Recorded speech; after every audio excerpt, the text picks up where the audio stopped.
கோட்டம் 125வது வார கூட்டத்திற்கு வருகை புரிந்திருக்கின்ற அன்பர்கள், நண்பர்கள், சகோதர சகோதரிகள் அனைவரையும் இனிய முற்பகல் வணக்கங்களை கூறி அன்புடன் வருக வருக என்று வரவேற்கிறேன்.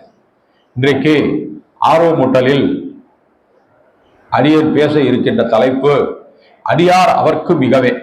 உங்களை பற்றி இன்றைக்கு நல்ல அணுவாக என்னென்ன யார் அடியார், அந்த அடியார்களுக்கு பல பேர் சொல்லுவாங்க, நான் கோளறு பதிகம் 15 வருஷமா படிச்சுக்கிட்டே இருக்கேன், ஒன்றும் நடக்கலை.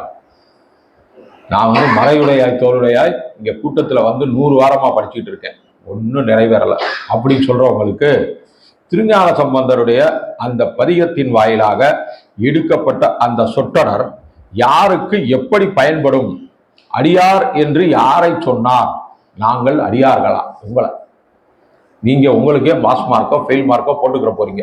இன்றைக்கு எங்ககிட்டலாம் சொல்ல வேணாம், உங்களை மனசாட்சிக்கே நீங்க எப்படிப்பட்ட அடியார் அப்படின்னு சொல்லி தெரியும். ஏன்னா நான் உங்க பின்னாடி ஒன்றும் சுத்தலை, உங்களுக்கு மார்க் போடுறதுக்காக இங்கே கூட்டிட்டு வரல, மார்க் போடுற ஐடியாவும் கிடையாது. அதனால இந்த தலைப்பில் பேசி முடிக்கின்ற நேரத்தில் நீங்க எப்படி இன்னும் எப்படியெல்லாம் மாற்றிக்கொள்ளலாம் அப்படின்னு சொல்லி நீங்களே உங்களுக்கு கான்டாக்ட் சர்டிஃபிகேட் கொடுக்க போறீங்க. இன்றைக்கு பள்ளி கான்டாக்ட் சர்டிஃபிகேட்லாம் வாங்கியிருப்பீங்க, அதெல்லாம் ஒரு ஓரமாக வச்சுருங்க, அதை வச்சு ஒன்றும் பண்ண போகிறதில்ல, அதெல்லாம் முடிஞ்சிருச்சு அந்த காலமெல்லாம். இன்றைக்கு ஆன்மீகத்தில் நீங்கள் எப்படி இருக்கிறீர்கள், இவ்வளவு காலமாக எப்படி விழுந்திருக்கிறீர்கள் அப்படி சொல்லி நம்ம பார்க்க போகிறோம். அடியார் அவர்க்கு மிகவே, எங்கேயோ கேள்விப்பட்ட மாதிரி இருக்கு இந்த வரிகள். எங்க வருது? முதல் பேராவில், ஒவ்வொரு பேராவிலையும் இருக்கும், ஒவ்வொரு பாடல்லையும் அடியார் அவர்க்கு மிகவே, அடியார் அவர்க்கு மிகவே, அடியார் அவர் சொல்லிக்கிட்டே இருப்பார். அது என்ன அடியார் அவர்க்கு மிகவே அப்படின்னா, இறைவனின் திருவடி தொழுபவர்களுக்கு சேவை செய்பவர், வழிபாடு செய்பவர் அடியார்களுக்கு மிக நன்றாகவே கிடைக்கப்பெற வேண்டும். என்னது? இறைவனுடைய அருள் அடியார்களுக்கு நன்றாகவே கிடைக்கப்பெற வேண்டும். சாதாரணமா அடியார்களுக்கு கிடைக்கும் அப்படின்னு அவர் சொல்லல, நன்றாகவே கிடைக்கப்பெறும். ஆசரு நல்ல நல்ல அவை நல்ல நல்ல, எத்தனை தடவை சொல்றாரு? ஆசரு நல்ல நல்ல அவை நல்ல நல்ல 4 தடவை சொல்றார், அடிச்சு சொல்றான் இறைவன்கிட்ட. அடியார்களுக்கு என்ன கிடைக்கணும்? இதெல்லாம் கிடைக்கணும் அப்படின்னு சொல்லிட்டு அந்த கோளறு பதிகத்துல ஒவ்வொரு வார்த்தையிலையும் சொல்லிக்கிட்டே இருக்கார். ஒவ்வொரு பாடல்களையும் 11 பாடல்கள் இருக்கு அந்த பதிகத்துல. பரிசி பாடல்ல பதிக பலன் சொல்றார். அப்ப இன்னும் ஆழமா சொல்லுவார். அந்த திறமை யாருக்கு ரொம்ப இருக்கு அப்படின்னா திருஞான சம்பந்தருக்கு மட்டும்தான் இருக்கிறது. காரணம் அவருடைய சற்புத்திர மார்க்கம், அவருடைய வழி, அவருடைய வழி அப்படிப்பட்ட வழி. குழந்தை ஒரு பலூன் கேட்கிறது அப்படின்னா அந்த பலூன் வாங்கி கொடுக்குற வரைக்கும் அந்த குழந்தை அடங்காது, அப்பா அம்மாவும் வாங்கி கொடுத்தே ஆகணும். காரணம் ஒரு குழந்தையா பிறந்துட்டார். அப்போ அவர் சொன்னது கண்டிப்பாக இறைவன் நிறைவேற்றுவார் என்பது சைவ சமய குறிப்பில் எழுதப்பட்டுள்ளது. அவருடைய பாடலை படித்தாலே போதும், அவ்வளவு அனுபவம் வாய்ந்த ஒருவாக சிறு பாலகனாகவே அவ்வளவு தகவல்கள் அவர் சொல்லியிருப்பார். அதுல ஆசரு நல்ல நல்ல அவை நல்ல நல்ல அடியார் அவர்க்கு மிகவே. இப்ப நம்ம அடியார் என்ற உடனே நமக்கு என்ன நினைவுக்கு வருகிறது? அடியார் என்பவர்கள் யார்? நீங்க அடியார்களா? உங்களுடைய நெஞ்ச தொட்டு நீங்க இப்ப சொல்ல போறீங்க. யார்கிட்ட? என்கிட்ட இல்ல, உங்க மனசாட்சிக்கிட்டே. அடியார் என்பவர் யார்? அவர் ஏன் அடியாரை சொல்ல வேண்டும்?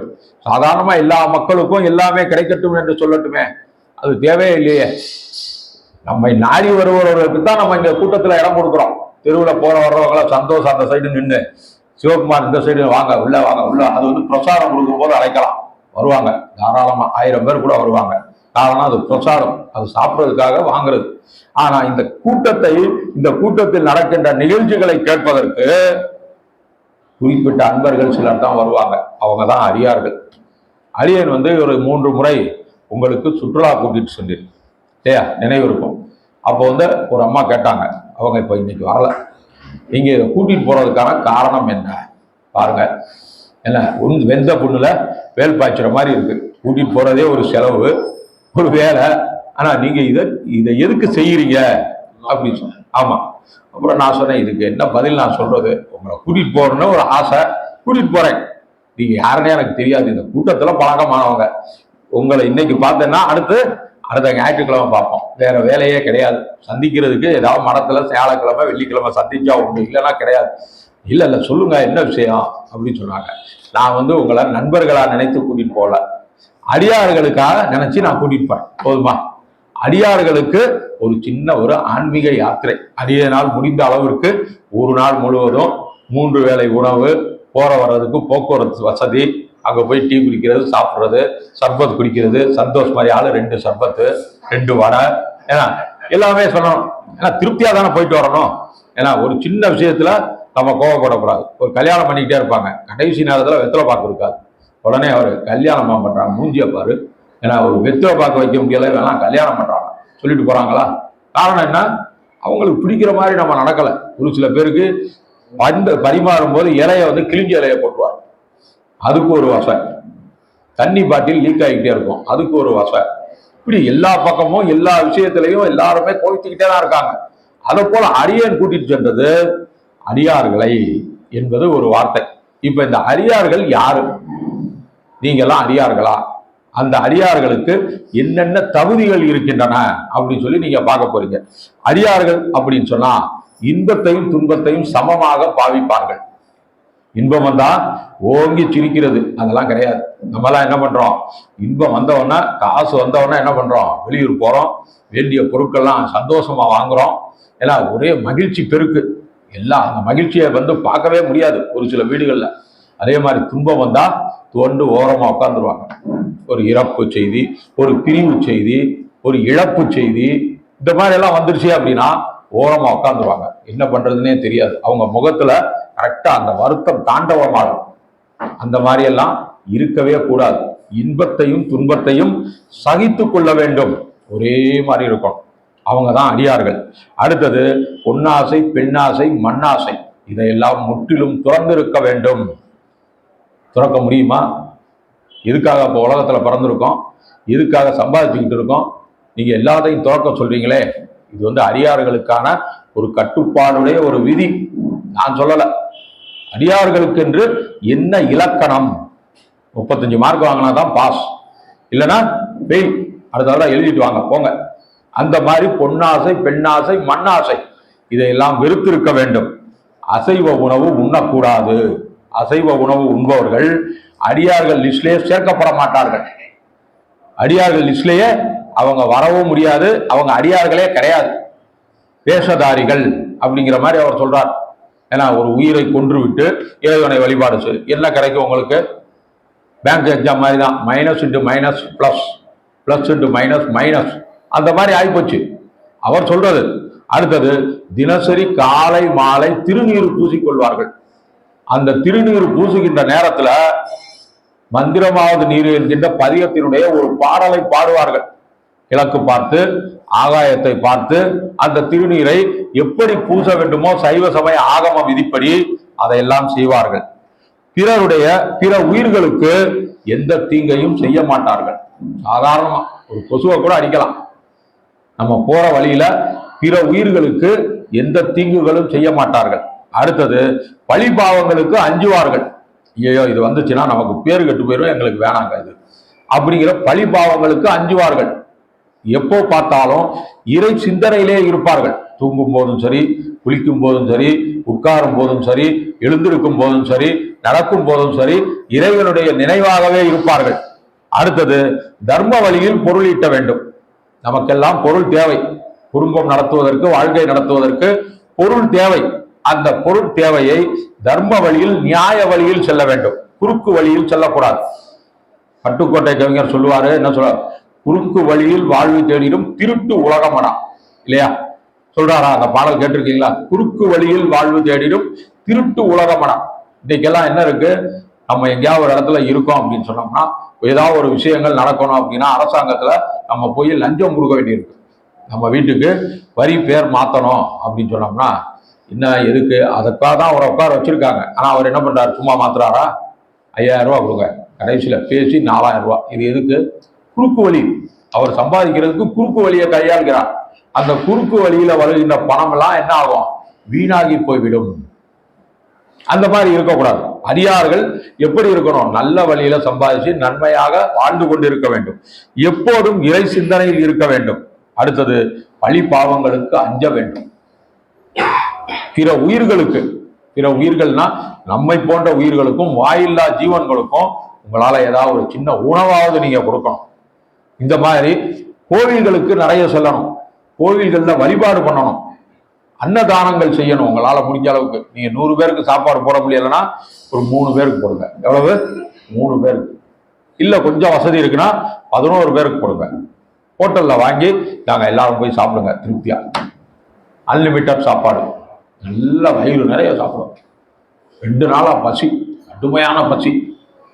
அங்க ஹோட்டல்ல இருக்க ஒருபடி அரிசி 3 பேர் சாப்பிட்டே காலி பண்ணாங்க. அவ்வளவு பசி. வெளியே வரும்போது உங்களை பத்தி என்ன நினைப்பாங்க? ரொம்ப நல்ல தனதனவான், நல்லா எங்களுக்கு சாப்பாடு போட்டாங்க, உங்க குடும்பம் எல்லாம் நல்லா இருக்கும் சொல்லிட்டு போறாங்களா? காரணம், அவர்களுடைய வயிறு நிறைஞ்சிருச்சு. இனி அவருக்கு ரெண்டு நாளைக்கு பிரச்சனையே இல்லை. அமைதியா வேலை ஓட்டிக்கிட்டே இருப்பாங்க. அப்படிப்பட்டவர்களைத்தான் அவர் அடியார் என்று சொல்கிறார். இப்ப நீங்க உங்களை பத்தி நினைச்சுக்கீங்க. என்ன மார்க் உங்களுக்கு கொடுக்கலாம், என்கிட்ட சொல்ல வேண்டிய அவசியம் இல்லை. உங்களுக்கு என்ன மார்க் தரலாம், நீங்க அடியவர்களா, உண்மையிலே நீங்க அடியவர்களா அப்படின்னு சொல்லி நினைக்கிறோம். நீங்க மற்றவர்களை ஒப்பீடு செய்வது 100க்கு 100% கூடாது. உடனே ஒருத்தர் சொல்லுவார், கண்ட மாதிரி ஆளுக்கு சொல்லுவாங்க, எங்க ஏரியாவில் ஒருத்தர் லாரி ஆபீஸ் நடத்துறாங்க, 20 லாரி ஓடுது. அவர் தினசரி அசைவ உணவு சாப்பிட்டுக்கிட்டே தான் இருப்பார். அவர் எப்படி 20 லாரி வாங்கினார்? அவரும் சாதாரணமான ஒரு நடையா இருந்திருக்கணுமே அப்படின்னு சொல்லுவார். இந்த ஒப்பீடே நமக்கு தேவையில்லை. அவர் எப்படியோ வாங்கியிருப்பார். நம்ம இங்க வந்திருக்கிறது பழக்க வழக்கங்கள், ஆன்மீக பழக்க வழக்கங்களுக்காக தான் நம்ம இங்க வந்திருக்கோம். இந்த நேரத்தில் ஆன்மீகம் மட்டும்தான் பேசணும், வியாபாரம் தேவையில்லை. அவர் எத்தனை வீடு வேணாலும் வச்சிருக்கட்டும், எத்தனை லாரி வேணாலும் வச்சிருக்கட்டும், எத்தனை இண்டஸ்ட்ரி வேணாலும் வச்சிருக்கட்டும்.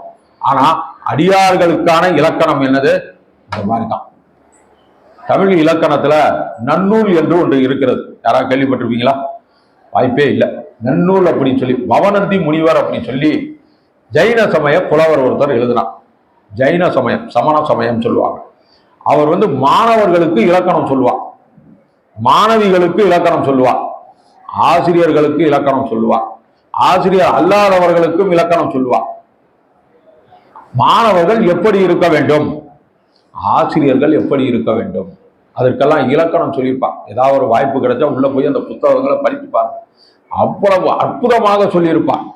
ஆசிரியர்களுக்கு சொல்லும் போது ஒரு இடத்துல சொல்லுவார், எங்க பிழை இருக்குன்னு சொல்லி ஆசிரியர் உடனே கண்டுபிடிப்பார். பேப்பர் திருத்தி வர்றதெல்லாம் பார்த்துருப்பீங்களா? கரெக்டா ரெட் மார்க் அங்க போட்டிருப்பார்.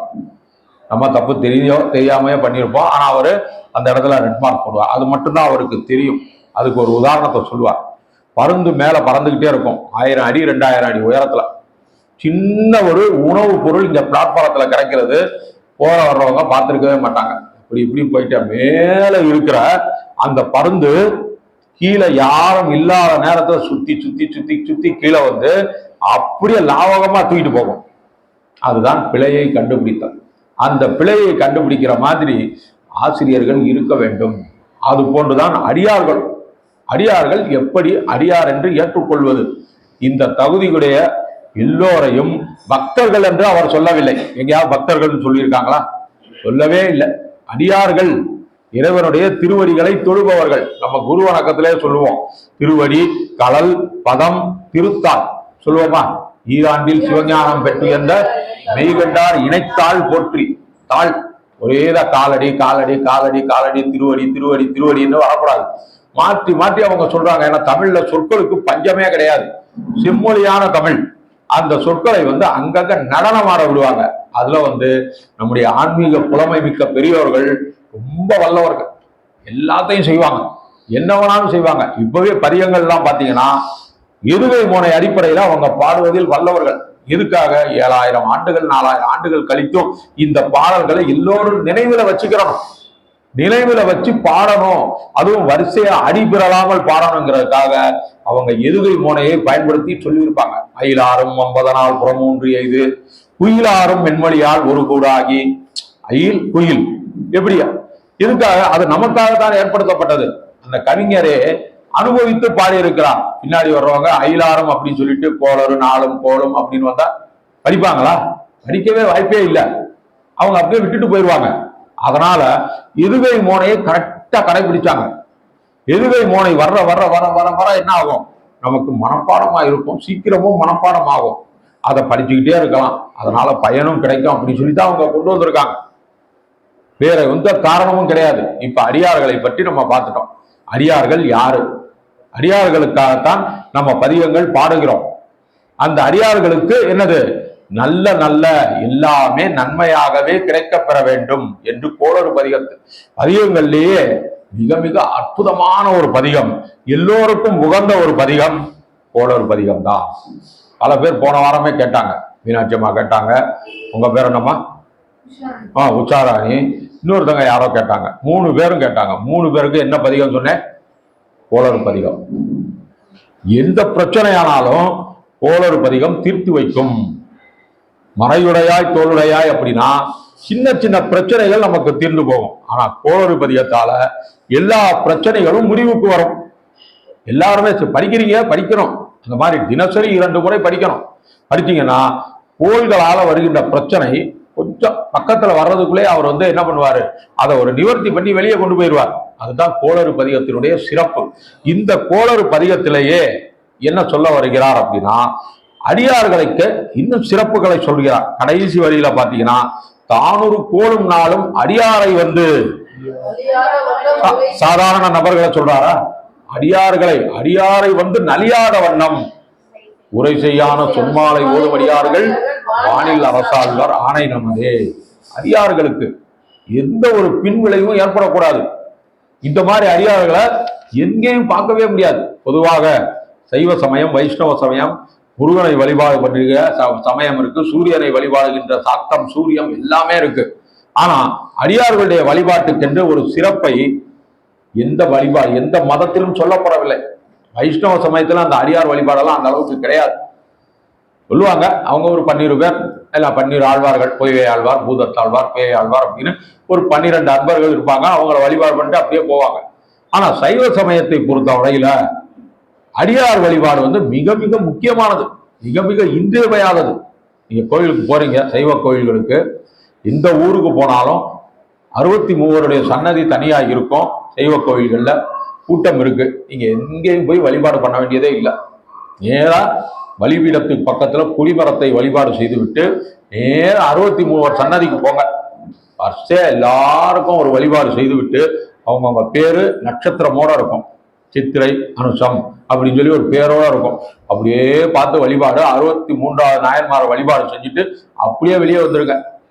நீங்க போகும்போது தாயார் தரிசனத்துக்காக நின்னவங்க அப்படியே தான் நிற்பாங்க.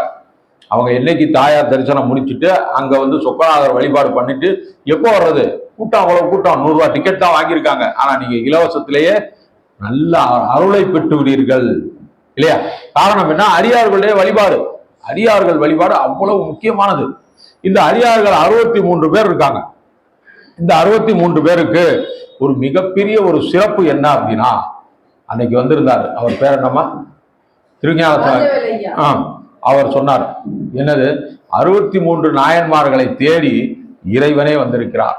இவங்க யாரும் அவரை தேடி போகவே இல்லை. அவங்கவுங்க வேலையை பார்த்துக்கிட்டே இருந்திருக்காங்க. அதே மாதிரி இறைவன் திருவடி, இறைவனுடைய அருள் என்பது பெரிய விஐபிக்கோ, ராஜ பரம்பரையில வந்தவங்களுக்கோ, நிறைய படிச்சவங்களுக்கோ, பணக்காரங்களுக்கோ கிடைப்பதில்லை. அவருக்கு அன்பு பக்தி இருக்கு அப்படின்னு தெரிஞ்சா அவரே உங்களை தேடி வந்துடுறார். இத்தனை நாயன்மார்களை நம்ம பார்க்கிறோம். இந்த நாயன்மார் இப்படி இருந்தார், இந்த நாயன்மார் இப்படி இருந்தார்.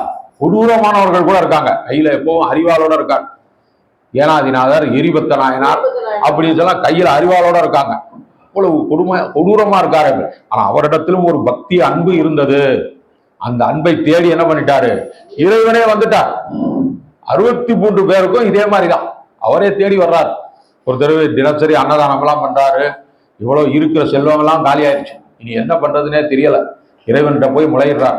நாளை காலையில நான் சமையலுக்கு சோறு வேணும், அரிசி வேணும், ஒண்ணுமே இல்லப்பா என்கிட்ட, இருக்கிற செல்வம் எல்லாம் போயிருச்சு. ஆனாலும் நான் என்ன பண்ண போறேன், ஒண்ணுமே புரியலை, என்ன செய்யணும். சரி, காலையில விடிஞ்ச பிறகு பார்ப்போம். போய் தூங்குறார். காலையில பார்க்கும்போது ஒரு ரூம் நிறைய அப்படியே பொற்குவியல்கள் கிடக்கின்றன. எப்படி வந்தது? அடியாரை பற்றி நல்லா தெரிஞ்சிருக்கு. அந்த அடியார் அடியார்களுக்காக தான் செலவு செய்கிறார். அவருக்காக அவர் செலவு செஞ்சாரா? அவர் வீட்டு செலவுக்காக? அந்த மாதிரிலாம் கிடையாது. அதனால அவருக்கு இறைவன் அருள் உள்ளம் கூர்ந்து அந்த ரூம் முழுவதும், அந்த அறை முழுவதும் பொற்காசுகளால் நிரப்பி விட்டு சென்றார். இப்படி எத்தனையோ கதைகளை நம்ம படிக்கலாம். இறைவனுடைய திருவடி என்பது, இறைவனுடைய அருள் என்பது அடியார்களுக்கு கண்டிப்பாக கிடைக்கும். உண்மையான அடியார்களுக்கு அதே மாதிரி சுந்தரமூர்த்தி சுவாமிகள் அந்த 63 நாயன்மார்களை பற்றி நம்ம படிக்கிறோம்லே 628ஆம் தில்லை வாழந்தன் அர்த்தம் ஐயார் அதுல எல்லாத்தையும் எழுதி முடிச்ச உடனே திடீரென்று அவருக்கே ஒரு சின்ன சந்தேகம் வந்துருச்சு. அப்ப இந்த மாதிரி அளவுக்கு மக்கள் தொகை பெருக்கம்லாம் கிடையாது. ஒரு கிராமத்துக்கு போனோம்னா 100, 200, 300 பேர் தான் இருப்பாங்க. கோடிக்கணக்கில் லட்சக்கணக்கிலாம் அப்ப கிடையாது. அந்த சூழ்நிலையில நம்ம பல பேர் இங்கேயோ விடுற மாதிரி தெரியுதே. இந்த 63 பேர் தானா நாயன்மார்கள்? இந்த 63 பேருக்கு மேல யாரும் இருக்க மாட்டாங்களா? இருந்தாங்கன்னா நான் விட்ட மாதிரி இல்லை ஆயிரும். நாளைக்கு என்ன எல்லாருமே சாடுவாங்க. ஐயா இங்கெல்லாம் ஒருத்தர் இருந்தாருங்க, ரொம்ப பழமையான சுதந்திர போராட்ட தியாகி மாதிரி நினைச்சுக்கிறீங்களேன். ஏன்னா பல பேர் பெட்டிஷன் கொடுத்துருக்காங்க. சுதந்திர போராட்ட தியாகினா பல சலுகைகள் கிடைக்கும். என்னது, ரயில்ல இலவசம், பஸ்ல இலவசம், அவரை கூட்டிட்டு போற ஒரு ஆளுக்கும் இலவசம். அதெல்லாம் நம்முடைய இந்திய நாட்டுல இருக்கு. சுதந்திர போராட்ட தியாகி அப்படின்னா அவர் சாகிற வரைக்கும் அவர் இருக்கு. அந்த மாதிரி பல அடியார்களை பற்றி நம்ம சொல்லியிருக்கோம். ஆனா ஒரு சில பேர் விடுதல் மாதிரி தெரியுது. அவங்களெல்லாம் எதுல கொண்டு வரலாம்? எப்படி அவங்க பேரே ஊரே ஒண்ணுமே தெரியாதே. வரிவலையால் மாணிக்கும் நேசனுக்கும் அரிய நேசநாயனார் வந்தாரு. மாணி என்கிறது மங்கையர் வந்துட்டாங்க. பேயாருக்கும் அரியன் காரைக்கால் அம்மையார் வந்துட்டாங்க. இப்படி எல்லா நாயன்மார்களும் வந்தாங்க. ஒரு சில பேர் விடுதல் ஆன மாதிரி இருக்கே. இன்னைக்கு யாரும் கூட்டத்துல வரல. அரியனுக்கு உடனே தெரிஞ்சிடும். இந்த இடத்துல உட்காருவாங்க, அவங்க வரல. இந்த இடத்துல உட்காருவாங்க, வரல, தெரிஞ்சிருது. அதை போல சுந்தரமூர்த்தி சாயனாருக்கு ஒரு சின்ன உறுத்தல் இருந்துச்சு ஓரமா. இந்த பாடல் எல்லாம் 5 நிமிஷத்துல எழுதின பாடல்கள் கிடையாது. 228ஆம் பக்கத்துல கொஞ்சம் கொஞ்சமா யோசிச்சு யோசிச்சு யோசிச்சு யோசிச்சு பல மாதங்கள் பல ஆண்டுகள் கடந்து அவர் எழுதியிருப்பார். ஒரே நேரத்துல எல்லாம் இந்த மாதிரிலாம் எழுத முடியாது. அப்படிப்பட்ட சூழ்நிலையில அவர் நினைக்கிறார், விடுதலாகி என்னுடைய பேருக்கு களங்கம் ஏற்பட்டு விடக்கூடாதுப்பா. அதனால நான் என்ன பண்றேன், எல்லாருக்கும் பொதுவான ஒரு பதிக பாடலில் அடக்கப் போகிறேன். அது எல்லாரும் உங்களையே சொல்லும். உங்களையே நீங்க கூட சேர்த்துக்கிறீங்க. நீங்க இன்றைக்கு இருக்கிற அடியார்கள், அவங்க அன்னைக்கு காலத்துல வாழ்ந்த அடியார்கள். பக்தராய் பணிவார்கள் எல்லாருக்கும் அடியே ஒரு வரியை சேர்த்த நீங்களே எந்த லிஸ்ட்லயோ அதை நீங்க எழுதிக்கிறீங்க. பக்தராய் பணிவார்கள் எல்லாருக்கும் அடியேன், பரமனையே பாடுவார்கள் அடியாருக்கும் அடியேன், அடியாருக்கும் அடியேன். அடுத்த ஒரு வரி பாருங்க, மெருகூட்டுகிறான். பக்தராய் சித்தத்தை சிவன்பாலை வைத்தார்க்கும் அடியேன், திருவாரூர் பிறந்தார்கள் எல்லாருக்கும் அடியேன். திருவாரூர்ல நீங்க பிறந்தீங்கன்னா அவர் என்ன சொல்றாரு, எல்லாருக்கும் நான் அடியேன். அடுத்தவர் என்ன சொல்றாரு, திருநீரு பூசிய முனிவர்க்கும் அடியேன், அப்பாலும் அடிச்சாந்தான். இப்படி இந்த உலகத்தில் எந்த மூலையில் எங்கு வசித்துக் கொண்டிருந்தாலும் ஜாதி மத அடிப்படையின்றி அவர்களுக்கு நான் அடியவனாகிறேன். அந்த அடியவர்களுக்கு நீ என்ன பண்ணணும், எல்லாத்தையும் கொடுக்கணும், எல்லா வரங்களையும் கொடுக்க வேண்டும், அள்ளி அள்ளி கொடுக்க வேண்டும் அப்படின்னு சொல்லி கட்டளை இட்டு சொல்கிறார். ஆசர் நல்ல நல்ல அவை நல்ல நல்ல என்று சொல்லிவிட்டு கடைசியில தானூர் கோளும் நாளும், இப்ப இந்த இந்த தேவாரத்துல அந்த கோளாது பதிகம் எழுந்த சூழல் உங்களுக்கு ஏற்கனவே சொல்லியிருக்கு. இங்க மதுரையில பூன் பாண்டியன் வெப்பு நோயால் அவதிப்பட்டு கொண்டிருக்கான். எந்த வைத்தியம் செஞ்சாலும் போக மாட்டேங்குது. உடனே குலச்சிறையார் மூலமாக திருஞான சம்பந்தர் வேதாரண்யத்துல இருக்கார், திருமறைக்காட்டில் இருக்கார், அவரை இங்க கூட்டிட்டு வாங்க. அந்த பாலகனுடைய பார்வையை உங்களுடைய கணவனுக்கு என்ன ஆகும், அந்த சூளை நோய் வெப்பு நோயை தவிர்த்து விடும் சொன்ன குலச்சிறையார் ஒரு ஒற்றர் மூலமா அவர் அனுப்புகிறார். திருமறை காட்டுக்கு போறார். ஐயா உங்களை அம்மா வர சொன்னாங்க, மதுரையில மங்கையர்க்கரசியார் அப்படின்னு சொன்னோன்னா அவர் கிளம்பி வர்றார். கிளம்பும் போது திருநாவுக்கரசரும் அங்க கூட இருக்கிறார். உடனே அவர் என்ன சொல்றாரு, இப்ப நேரங்காலம் சரியில்லை, கொஞ்ச நாள் கழிச்சு போவோம் அப்படின்னு சொல்றாரு. உடனே அவருக்கு நம்ம போறது யாருக்காக, நமக்காக கிடையாது. ஒரு ஆள் ரொம்ப நோய்வாய்ப்பட்டு அவதிப்பட்டு கொண்டிருக்கிறார். அந்த மன்னனால மக்களும் அவதிப்பட்டு கொண்டிருக்கிறார்கள். காரணம், மன்னன் எவ்வளியோ மக்கள் அவ்வளி. அப்படி இருக்கின்ற மன்னன் சமண சமயத்துல இருக்கும்போது சைவ சமயத்துல மக்கள் இருக்க மாட்டாங்க, அவங்களும் சமண சமயத்தை தழுவிடும். அப்ப அந்த காலத்துல கோயில்கள்லாம் ஆகம விதிப்படி பூஜைகள்லாம் நடக்காது. அப்ப எப்படி இருக்கும், மழை பெய்யாது, வெயில் அடிக்காது, காத்தடிக்காது, பஞ்சம் பட்டி நிறைய வர ஆரம்பிச்சிடும். இப்ப நம்ம கொரோனா காலத்துல கூட நம்மை அலோவ் பண்ணல, ஆனா உள்ள என்னது, ஆகம விதிப்படி கோயில் இயங்கி கொண்டுதான் இருந்தது. பேப்பர்ல கடைசி வரும், கோயில்கள்ல யாரும் நுழையக்கூடாது. ஆனாலும் ஆகம விதிப்படி பூஜைகள் நடக்கும். வந்துச்சா, பூஜைகள் நடந்துகிட்டே இருக்கும். ஆனா நம்மளை உள்ள விடமா. அப்புறம் கொஞ்ச நாள் கழிச்சு என்ன சொன்னாங்க, மாஸ்க் எல்லாம் போட்டு உள்ள போங்க. 1 மணி நேரம் தான், அதுக்கப்புறம் 2 மணி நேரம், அப்புறம் தான் கொஞ்சம் கொஞ்சமா போய் எல்லாமே நமக்கு சரியாயிருச்சு இல்லையா. அந்த மாதிரி தான் நடக்குது. அதனால நம்ம இப்ப போற நேரம் திடீர்னு நம்ம தள்ளி வச்சோம்னா நமக்கு ஒரு வேலை வெட்டி போயிடும் அப்படின்னு சொல்லிட்டு உடனே அவர் என்ன சொல்றாரு, நாளும் கோளும் நல்லவர்களுக்கு என்றைக்குமே தீங்கு விளைவிக்காது அப்படி சொல்லிட்டு பாடின பதிகம் தான் இந்த கோளறு பதிகம். இந்த கோளறு பதிகம் அப்படின்னு சொல்லும்போது கோள்களால் வருகின்ற தீவினைகள் நம்மை அண்டாதிருக்க, நமக்கெல்லாம் துன்பம் கொடுக்காமல் இருக்க நம்ம பாடிய பதிகங்கள். அந்த பதிகத்தை எல்லோருமே எப்போதும் கைவசம் விரல் நுனியில வச்சிருக்கோம். ஏன்னா புஸ்தகத்தை தேடுறது, மொபைல தேடுறது, அந்த மாதிரி 11 பாடல்களை நீங்க மனப்பாடமா வச்சிருக்கணும். இந்த நேரத்திலையும் அதை சொல்லணும். குறிப்பாக சனிக்கிழமை என்று பார்த்தீங்கன்னா கண்டிப்பாக கோளறு பதிகத்தை ஒரு முறையாவது படிக்கணும். அதை பழக்கமாக ஏற்படுத்திக் கொள்ள வேண்டும் என்று அடியார்களுக்கு அன்பு கட்டளை இடுகிறேன். ஏன்னா நீங்க அடியார்கள் ஆயிட்டீங்கல்ல, இதெல்லாம் கேட்டவுடனே நீங்களும் அடியார் ஆயிட்டீங்க. அடியார் அவருக்கு மிகவே, ஏன்னா அடியார் அவருக்கு அதே மாதிரி திருஞான சம்பந்தர் ஒரு இடத்துல ஒரு தகவல் சொல்றார். மண்டுளார் அடியார் அவர் வான்புகள் நின்றது எங்கும் நிலவி உலகலாம் சொல்றாரா? மண்டுளார் அடியார் அவர் வான்புகள், அடியார்களுக்கு அவ்வளவு புகழ் இருக்கான். அடியார்களை கட்டாருக்கு சென்ற இடமெல்லாம் சிறப்பு அப்படின்னு சொல்லி அடுத்த எழுந்தது அந்த பழமொழி. ஆனா அதற்கு முன்பாகவே சைவ சமயத்தில் ஒரு பழமொழி போன்று இருந்தது. மண்டுளார் அடியார் அவர் வான்புகள் நின்றது எங்கும் நிலவி உலகலாம். எப்பவுமே அடியார்களுக்கு என்று ஒரு தனி இடம் இருக்கிறது. அந்த தனி இடத்தை தக்க வைத்துக் கொள்வது நம்முடைய கையில தான் இருக்கிறது. மொத்தத்தில் அடியார் வழிபாடு என்பது அடியார்களுக்கே உரிய ஒரு சிறப்பு. அந்த அடியார்கள் ஆவதற்கு இனி வரும் காலங்கள்ல நாம அனைவரும் பாடுபடணும். முக்கியமா அடியார்கள் இப்ப உங்களுக்கு என்ன மார்க் போட்டிருக்கீங்க அப்படின்னு சொல்லி உங்களுக்கு தான் தெரியும். ஹரிக்குமார் என்ன மார்க் உங்களுக்கு? 100க்கு எத்தனை மார்க் அடியாருங்கிறதுக்கு? நீங்க உங்களுக்கு மார்க் கொடுத்துருப்பீங்க, சொல்லுங்க. கொடுக்கல, அவரே இல்ல, ஒத்துக்கிட்டார். பாருங்க, அடியாரே இல்லைன்னு சொல்லிட்டாரு. இன்னும் பக்குவப்பட வேண்டியிருக்கு. அப்புறம் கலைவாயம்மா சொல்லுங்க, என்ன மார்க்? அப்படியேங்க அப்பா ஒரு கைத்தட்டல் கொடுங்க. 80 இன்னும் வர வேண்டிய இருக்கு. நல்ல உண்மையாவே சொல்லிட்டாங்க. 80 மார்க் அவங்களுக்கே அவங்க போட்டுக்கிட்டாங்க. இது எல்லாராலையும் சொல்ல முடியாது வெளியே. ஒன்னும் சிரிச்சிருவாங்களா இல்ல எங்களை தவறா இடம் போட்டுருவாங்களா அப்படின்னு சொல்லி. ஜனார்த்தனா என்ன சொல்லுங்க, உங்களுக்கு எத்தனை மார்க்? 70. 10% குறைஞ்சுதான் இருக்காரு.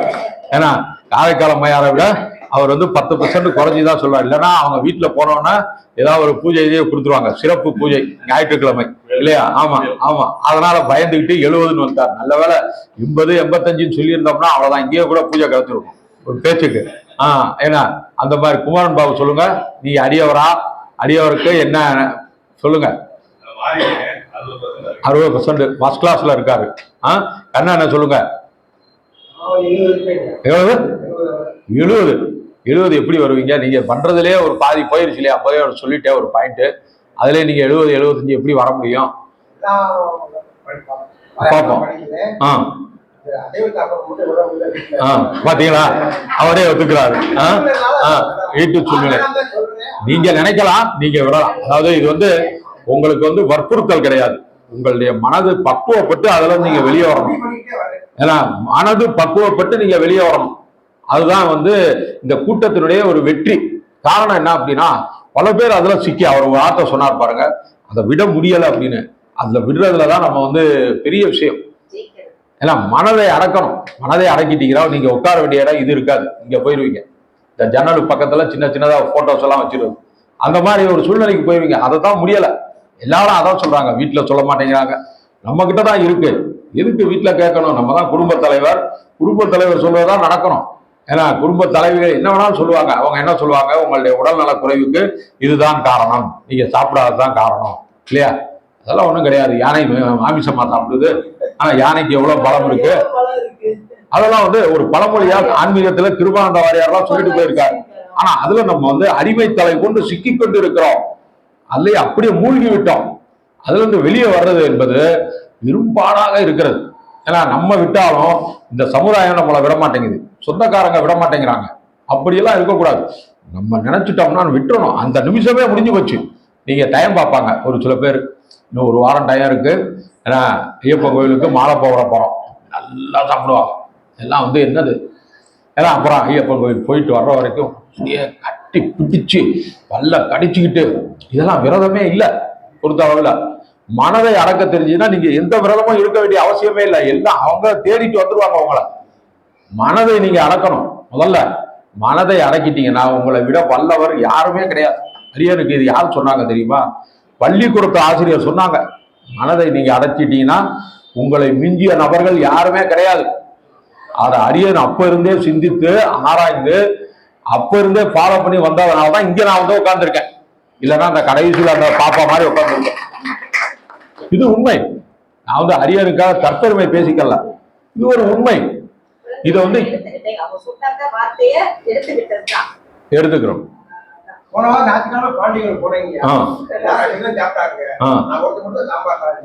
பெரிய சாதனை அவர் செஞ்சது, மிகப்பெரிய ஒரு சாதனை இல்லையா? எல்லாரும் சாப்பிடும் போது அவர் மட்டும் சாப்பிடாம வந்தது. 2 நாள் அப்படியே துவண்டு போயிருப்பார். 2 நாள் இல்ல, அது ஆகும், மனிதனுக்கு வந்து அந்த மாதிரி இயல்பு. 2 நாள் துவண்டு போயிருப்பார். ஐயோ, ஒரு முக்கியமான ஒரு விஷயத்த நம்ம அங்க விட வேண்டியதா போச்சே அப்படின்னு சொல்லிட்டு எல்லாரும், அது வந்து இயல்பா நடக்கிறது. சொல்லுங்க. மன்றத்துல வாழ்வதற்கு நானு ஒரு 30 வருஷம் முன்னாடி போனேன். எங்க வீட்டு அசைவ குடும்பம் எங்க குடும்பம். அவர் சொன்னதுனால அப்படி இல்ல, ஒரே நாள் எல்லாத்தையும் பாருங்க எப்படி எல்லாம் கடைபிடிச்சிருக்காங்க. ஏன்னா ஒரே நாள்ல குடும்பம் முழுவதும், ஏன்னா குடும்பம் முழுவதும் கடைபிடிச்சிருக்காங்க அப்படிங்கிறது.